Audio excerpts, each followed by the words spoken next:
السلام علیکم ورحمۃ اللہ وبرکاتہ۔ سامعین اکرام، سورہ انفال، یہ سورت کے بارے میں ایک سوال جو جنرلی یہ سورت غیر مسلم حضرات میں آج کل کافی مشہور ہے، سورہ انفال اور سورہ توبہ، اور اس سورت کو سمجھنے میں بہت ہی غلطیاں کر جاتے ہیں وہ سارے افراد جن کو بیک گراؤنڈ پتہ نہیں ہوتا۔ ایک مرتبہ میرا سمپوزیم ہو رہا تھا بمبئی میں، ایک پنڈت صاحب کے ساتھ، سوامی لکشمن شنکر آچاریہ جی، تو انہوں نے بھی اپنے بارے میں یہی کہا کہ سورہ انفال ہو یا سورہ توبہ ہو، اسی طرح قرآن مجید میں سورہ محمد، جس کا دوسرا نام سورہ قتال بھی ہے، جب یہ سورتیں پڑھتے ہیں تو وہ کہتے ہیں کہ شروع میں بھی جو ہے غلط فہمی میں آ کر میں نے اسلام کے خلاف کتاب بھی لکھ ڈالی تھی کہ اسلام آتنک سکھاتا ہے یا آتنکواد سکھاتا ہے، لیکن جب انہوں نے محمد صلی اللہ علیہ وسلم کی بایوگرافی پڑھی اور پوری ہسٹری جب انہوں نے پڑھی، بیک گراؤنڈ کا پتہ چلا، تو اس کے بعد انہوں نے پھر اپنے ہی خلاف ایک کتاب لکھ دی کہ اسلام آدرش سکھاتا ہے۔ اور اس کے اندر انہوں نے جو جملہ کہا بڑا نوٹ کرنے کے قابل ہے، وہ یہ ہے کہ دراصل جن آیتوں کو میں یہ سمجھتا تھا کہ دہشت گردی سکھا رہے ہیں، لیکن جب میں نے بیک گراؤنڈ پر پڑھا تو پتا چلا کہ دراصل یہ آیتیں تو دہشت گردی مٹانے کے لیے، دہشت گردی مٹانے کا درس دیتی ہے۔ یعنی مطلب یہ ہے کہ دراصل لوگوں کو غلط فہمی یہ ہوتی ہے کہ محمد صلی اللہ علیہ وسلم نے تلوار کیسے اٹھائی ہے، ایک نبی ہوتے ہوئے تلوار کیسے اٹھائے، کیونکہ دراصل لوگوں کو غلط فہمی یہ تھی، کفار قریش بھی اعتراض وہی کرتے تھے اگر یہ نبی ہے تو انہوں نے جنگ بدر میں تلوار کیسے اٹھائی، کیونکہ جو سورہ انفال ہے جنگ بدر کے بعد اترنے والی صورت ہے، اس کے اندر کفار قریش کے بہت سارے اعتراضات کا اس کے اندر جوابات دیے گئے ہیں، اس کے اندر اعتراضات کے جوابات دیے گئے ہیں۔ خاص طور سے ان کا اعتراض یہ تھا کہ ایک نبی اگر یہ ہے تو یہ نبی قتال کیسے کرتا ہے، نبی لڑتا کیسے ہے؟ تو جواب دیا گیا کہ بشیروں و نذیرہ، اللہ کے نبی صلی اللہ علیہ وسلم رسول ہے، اللہ کے نبی صلی اللہ علیہ وسلم ایک مبلغ، ایک داعی بھی ہے، لیکن ساتھ میں اللہ کے نبی صلی اللہ علیہ وسلم ایک حاکم بھی تھے، اور ایک حاکم ہونے کے ناطے جو رعایا ہوتی ہے اس پر ظلم سے روک تھام کے لیے ہر حاکم دنیا میں ڈیسیشن لیتا ہے، اور انسان کو حق دفاع حاصل ہوتا ہے۔ اگر کوئی حاکم یہ دیکھے کہ اس کی رعایا پر کچھ لوگ باہر سے لوگ ویرودھی آ کر حملہ کر رہے ہوں تو ظاہر بات ہے حاکم ڈیفینس تو لے گا، کیونکہ معصوم پھر پوچھیں گے بھئی آپ حاکم ہوتے ہوئے ہم پر ظلم ہونے کیسے دی؟ اگر آپ کہیں گے بھئی ادھر ڈیفینس کیوں نہیں کیے، اگر ادھر انہوں نے ڈیفینس کیوں کیا، انہوں نے جو ہے وہ حملہ کرنے والوں کے طاقت کو انہوں نے روکا، اگر یہ سوال آپ کے ذہن میں تو یہ بھی تو سوال اٹھے گا کہ حاکم ہوتے ہوئے کمزوروں کا تم نے کیا کیا؟ وہ بیچارے کمزور اور وہ معصوم، وہ بچے اور وہ عورتیں، وہ بوڑھے تو بھروسے پر تھے کہ حاکم ہمارا خیال کرے گا، تو یہاں پر بھی تو جواب دینا پڑے گا۔ تو بیلنس کہ دراصل یہ ہے کہ یہاں پر دہشت گردی کو پروموٹ کرنے کی بات ہی نہیں، سوال ہی نہیں اٹھتا۔ یعنی اسلام میں سورہ انفال اور سورہ توبہ پڑھنے سے ایک جہاد کا کانسیپٹ ہے، قتال کا ورڈ آپ کو بار بار ملے گا، تو کیا یہ دہشت گردی کو قائم کرنے کے لیے جنگ تھی؟ نہیں۔ کیا یہ خواہشات کو پورا کرنے کی جنگ تھی؟ نہیں۔ کیا یہ ظلم کرنے کی نیت سے شروع کی گئی تھی؟ نہیں۔ کیا مظلوموں کے دولت اور ان کے حقوق کو ہڑپ کرنے کے لیے ایک پلان بنایا تھا اللہ کے نبی صلی اللہ علیہ وسلم نے؟ نہیں۔ پھر کیا تھا یہ دراصل ظالم کے ہاتھ کو پکڑنا، مظلوموں کی سہایتا کرنا، یعنی آج کے دور میں جو طاقتیں استعمال ہوتی ہے ظلم کو رفع کرنے کے لیے، تو جس کو آپ کہتے ہیں پیس کیپنگ فورس، وہی معاملہ ہے، لیکن اس کو ایک غلط شکل دے کر مسلمانوں کو بدنام کرنا، اس سے بڑھ کر قرآن مجید کو بدنام کرنا، اور ساتھ میں محمد صلی اللہ علیہ وسلم کو، پھر اللہ سبحانہ و تعالیٰ کو بدنام کرنا، یہ کہاں کی انصاف ہے، یہ کہاں کی انصاف کا تقاضا ہے، اور یہ کہاں کی حقیقت پسند ہے۔ اسی لیے ہم ہمیشہ سے یہی کہتے ہیں کہ وہ سارے لوگ جو سورہ انفال اور سورہ توبہ کا مطالعہ کرتے ہیں ان پر بھاری ذمہ داری ہے کہ پورے بیک گراؤنڈ کے ساتھ پڑھے، تو آپ کو پتا چلے گا کہ دراصل دنیا سے دہشت گردی ختم کیسے کرنا ہے، یہ سورہ انفال اور سورہ توبہ کے اندر اچھے طریقے سے بتایا گیا۔ سورہ انفال اور سورہ توبہ دو سورتوں کو میں نے ملا کر آپ کے سامنے گفتگو کرنے کا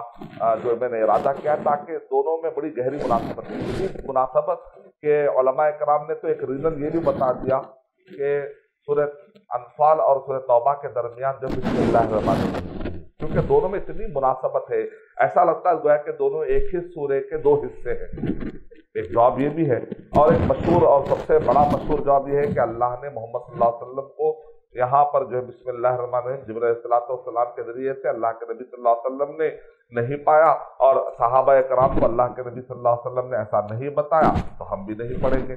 صحابہ کرام نے یہاں پر بسم اللہ الرحمن الرحیم نہیں لکھوایا، کیونکہ اللہ کے نبی صلی اللہ علیہ وسلم نے یہاں پر بسم اللہ الرحمن الرحیم نہیں لکھوایا۔ ایک سیدھا سیدھا جواب ہے، اور اس کے کئی اور بھی جواب ہے جو 14 سے زیادہ جوابات بتائے گئے ہیں کہ بسم اللہ الرحمن الرحیم کیوں نہیں ہے۔ لیکن یہاں پر ایک اور بھی نقطہ قابل ذکر ہے کہ بعض لوگ سورہ توبہ کو درمیان سے شروع کرتے ہیں۔ مان لیجیے سورہ توبہ کی کوئی بھی آیت پڑھتے ہیں تو بسم اللہ الرحمن الرحیم نہیں پڑھتے، تو یہ بات غلط ہے۔ شیخ بن باز رحمۃ اللہ علیہ سے پوچھا گیا کہ سورہ توبہ جب شروع ہو رہی ہے تو اس وقت پر بسم اللہ الرحمن الرحیم نہیں پڑھتی، یہ تو معلوم ہے، کیا سورہ توبہ کے اندر کوئی بھی آیت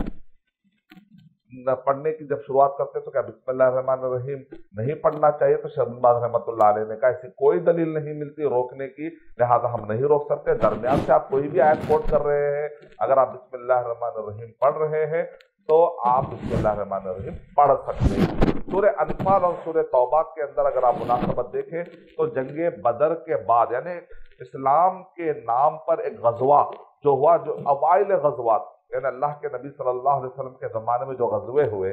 جو جنگیں ہوئی ہیں، تو اس غزوے کے ابتدائی غزووں کا اگر ذکر کیا جائے تو اس میں جنگ بدر نمایاں ہے، تو اس کے بعد نازل ہونے والی صورت ہے۔ اور سورہ توبہ جو ہے غزوات کے آخری میں جو غزوہ نمایاں ہو کر آپ آتا ہے غزوہ تبوک، اس کے بعد نازل ہونے والی صورت ہے، تو بڑی گہری مناسبت ہے، یعنی کہ شروع کا غزوہ اور آخری کا غزوہ طریقے سے بھی آپ یاد رکھ سکتے ہیں۔ اور اس سے یہ بھی آپ یاد رکھ سکتے ہیں کہ غزوہ بدر کے بعد اترنے والی صورت سورہ انفال ہے، غزوہ تبوک کے بعد اترنے والی صورت سورہ توبہ ہے۔ گویا کہ یہ دو صورتوں کے اندر مدینے کے اوائل اور مدینے کے اواخر کے حالات کا آپ کو تجربہ ہو سکتا ہے۔ اگر آپ صرف کتاب پڑھتے ہیں تو اس وقت پر اللہ کے نبی صلی اللہ علیہ وسلم کے مدنی زندگی کی ابتدا پڑھنا چاہتے ہیں تو سورۃ فتح پڑھی، اللہ کے نبی صلی اللہ علیہ وسلم کے مدنی زندگی کے اواخر کے حالات پڑھنا چاہتے ہیں تو آپ سورہ توبہ ضرور پڑھیے۔ تو سورہ انفال اور سورہ توبہ میں بڑی گہری مناسبتیں بھی پائی جاتی ہیں۔ سورہ انفال کے اندر آپ دیکھیں گے تو غزوات کے دوران اخلاقیات کی پاسداری، یعنی مطلب یہ ہے کہ آدمی جب جنگ میں نکل جائے تو ایسا نہیں ہونا چاہیے کہ ظلم کرنے پر آمادہ ہو جائے یا بے رحمی کا معاملہ کرے، یہاں تک کہ دشمن کو جو مسئلہ بھی نہیں کرنا ہے، مطلب یہ ہے کہ ان کے ایک ایک ٹکڑا کر دینا، خیمہ ہڈی توڑ دینا، یہ بھی چاہیے، یعنی کہ مرنے کے بعد دشمن اگر مر بھی جائے تو دشمن کے ساتھ بدتمیزی کرنا یا بدسلوکی کرنا، یہاں تک بھی روکنا ہے، اس کو کہتے ہیں اخلاقیات۔ اور اگر دشمن جو ہے رحم کے لیے تیار ہو جائے تو معاف کرنے کو اتار دیا گیا ہے۔ خواہشات کی بنیاد پر یا اپنے ذاتی مفاد کے لیے جنگیں کرے، یہ کوئی صحیح طریقہ نہیں ہوتا ہے، بلکہ للہ اللہ سبحانہ و تعالیٰ فی سبیل اللہ کا بار بار استعمال کیا گیا، یہ بتانے کے لیے کہ یہ ظلم کو رفع کرنے کے لیے طاقتوں کا استعمال ہوا کرتا ہے۔ یہ تعارف آپ کو خاص طور سے ملے گا۔ اور صحابہ اکرام اس سورہ کو سورۃ البدر بھی کہا کرتے تھے، سورۃ البدر بھی۔ اور جنگ بدر کے دوران جو کمزوریاں ظاہر ہوئی تھی اس کی اصلاح بھی کر دی گئی اس سورے کے اندر کہ اس کا خیال رکھو، اس کا خیال کرو، آگے ان چیزوں کا خیال رکھو، جیسے ایک فیڈ بیک سسٹم ہوتا ہے۔ ایک فیڈ بیک سسٹم کی وجہ سے کیا ہوتا ہے، جیسے کہتے ہیں ڈیولپمنٹ اور پھر اویلنگ دا اپرچونٹی، یعنی اپنے آپ کو ڈیولپ کرنا ہے، پھر نئے اپرچونٹی کو لینے کے لیے تیاری کرنا ہے۔ اگر آدمی اپنے آپ کو ڈیولپ نہیں کرے گا تو فیوچر کے بہت سارے اپرچونٹیز کو وہ لے نہیں سکتا، اڈاپٹ نہیں کر سکتا۔ تو اس لیے بہت ضروری ہے کہ آدمی امپرومنٹ کرے کہ بھائی اس سے پہلے کیا کیا شارٹ کمنگز ہوئے ہیں اس پر امپرومنٹ کرے تاکہ آگے وہ سب چیزیں نہ ہو۔ تو جنگ بدر کے دوران جو جو کمزوریاں ظاہر ہوئی تھی اس سورے کے اندر تنبیہ کر دی گئی ہے، رہنمائی کر دی گئی ہے تاکہ آگے آنے والے موقعوں میں پھر یہ کمزوریاں ظاہر نہ ہو۔ تو یہ دیکھیں اللہ کا جو نظام ہے وہ یہ ہے کہ فیڈ بیک اور اسی طریقے سے امپرومنٹ، یہ سب چیزوں کو ایک انسانی تقاضوں کے مطابق پورا کرنا چاہیے۔ گویا کہ مادی اسباب اور الہی الہی قوانین اور مادی قوانین کے بارے میں تفصیل سے آپ کو اس سورہ کے اندر ملے گا۔ سورہ انفال اور سورہ توبہ میں آپ دیکھیں گے تو یہ بڑی بہترین مناسبت والی صورتیں ہیں۔ سورہ توبہ کے اندر آپ غور کر کے دیکھیں گے تو اس کے اندر کفار قریش کو تنبیہ کی گئی ہے، خاص طور سے وہ لوگ جنہوں نے معاہدہ توڑا تھا، تو ان کو ان کی پیٹھ اس کے اندر ان کی پیٹھ لی گئی، یعنی ان کا پیچھا اٹھایا گیا۔ اسی طرح منافقین ہے، ان کی پول کھول دی گئی، اور ایسے سارے مسلمان جو بے عمل ہو چکے ہیں ان کی بھی اس کے اندر پیٹھ لی گئی۔ اور پھر وہ صحابہ کرام جو تبوک کے موقع پر کسی وجہ سے پیچھے رہ گئے تھے، ان کی تنبیہ کی گئی، ان کی اصلاح کی گئی، اور اللہ کے نبی صلی اللہ علیہ وسلم نے 50 دن تک بائیکاٹ کیا۔ یہاں پر شیخ عبید الجابری حفظہ اللہ نے بڑا بہترین نقطہ بتایا کہ بائیکاٹ کب کرنا اور کب نہیں کرنا ہے، میری حکومت سے اس کا بڑا تعلق ہے۔ بعض اوقات بائیکاٹ کرنے میں فائدہ ہوتا ہے، بعض اوقات بائیکاٹ نہیں کرنے میں فائدہ ہوتا ہے، اور یہ حاکم کا ڈیسیژن ہوتا ہے کہ وہ 50 دن تک بھی جو ہے اپنے بائیکاٹ کو جاری رکھ سکتا ہے۔ بعض اوقات بائیکاٹ کرنے میں جو شریف آدمی ہوتا ہے، جو اچھا آدمی ہوتا ہے، اپنی اصلاح جلدی کر لیتا ہے، لیکن اللہ کے نبی صلی اللہ علیہ وسلم شیخ عبید الجابری کہتے ہیں کہ منافقین کا بائیکاٹ نہیں کیا، حالانکہ منافقین بھی اپنے آپ کو مسلمان ہونے کا دعویٰ کرتے تھے۔ اس سے کیا پتہ چلا کہ بعض اوقات بائیکاٹ کارگر نہیں ہوتا، بائیکاٹ کرنے سے وہ آدمی اور بگڑنے کے اس کے چانسز ہو جاتے ہیں، تو ایسے وقت پر ان کو تعلقات میں رکھ کر ان کی اصلاح کی جائے گی۔ بعض اوقات بائیکاٹ کرنے سے ایک آدمی دل پہ رہتا ہے، ارے بھائی فلاں مجھ سے نہیں مل رہے، فلاں جو ہے معاشرے میں مسلمان مجھ سے دوری اختیار کر رہے ہیں۔ ایسا آدمی جو حساس ہو، شعور والا ہو، ایمان والا ہو، اس سے کچھ غلطیاں ہو چکی ہیں اور اس کے غلطیوں کی وجہ سے معاشرے میں برا اثر پڑ رہا ہے، تو یہاں پر بائیکاٹ کرنا ہے۔ یعنی اس کا مطلب نکلا کہ بائیکاٹ کب کرنا اور کب نہیں کرنا ہے ہم کو اس کے اندر بھی خیال کرنا ہے۔ لیکن جن ممالک میں مسلمان مائنورٹیز میں رہتے ہیں، لیکن افسوس یہ ہوتا ہے کہ وہاں پر صرف بائیکاٹ کے مسئلے پڑھ لیتے ہیں بعض اوقات نوجوان، اور وہ سارے دلائل، وہ سارے آیتیں اور وہ سارے فتوے ایک طرفہ فٹ کرنا شروع کرتے، نتیجے میں فساد برپا ہو جاتا ہے اور معاملات تر بتر ہو جاتا ہے، انجمنیں ختم ہو جاتی ہیں، اور اسی طرح سوسائٹیاں تباہ ہو جاتی ہیں، اور آخر میں خلفشار کا ماحول پیدا ہو جاتا ہے۔ تو ایسے وقت پر